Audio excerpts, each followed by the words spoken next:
Ashley Huff is a 23-year-old woman from the city of Commerce, Georgia, and she went through a massive ordeal that, to me, demonstrates exactly why we need to make some serious changes to the law.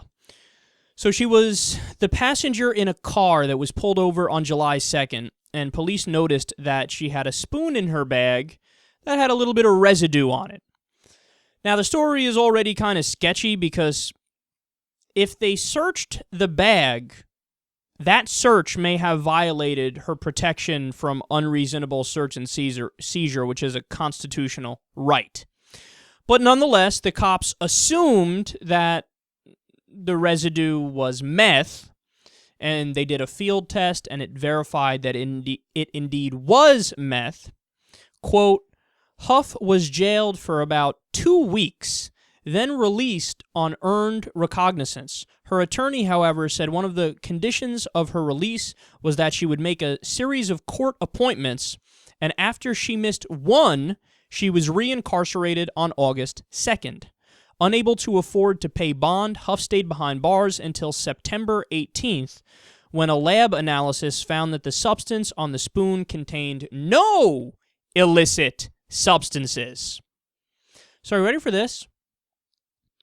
On the spoon, it was residue from Spaghettios, which she ate. And she said that from the beginning and maintained that. She said, no, you don't understand. I was in a rush. I ate some Spaghettios, and then I threw the can out, but the spoon is mine, so I just put the spoon back in my bag. They were convinced that the Spaghettios was crystal meth. Now, the plot thickens even more because those field tests, the drug field test that they give, where it's like a chemical mix and you put the residue in, and if it turns a certain color, it's whatever specific drug we're talking about, they're wrong all the time. In fact, in the article on this, they reference a situation where once officers were testing for cocaine, and it came back positive, but it turned out it was powdered soap. Okay, that's a big issue. Because, I mean, how many fucking powders are there? If the thing tests positive for powdered soap, what else does it test positive for? Sugar? Flour? I mean, seriously, think about it. What else could it possibly test positive for?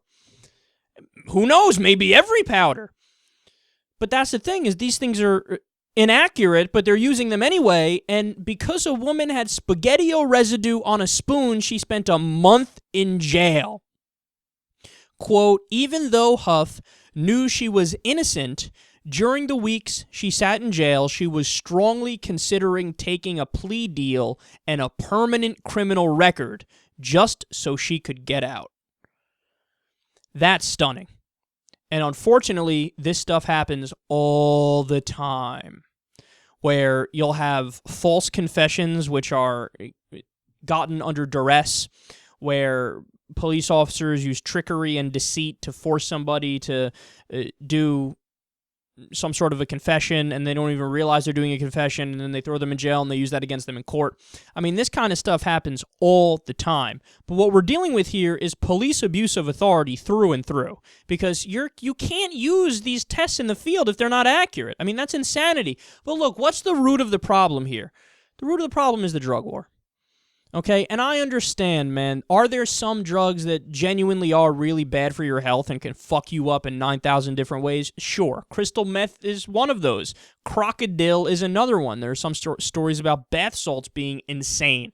So yeah, there are some drugs that probably are just fucking horrendous for you, but the question is, taking one of those substances, does that merit your ass going to jail?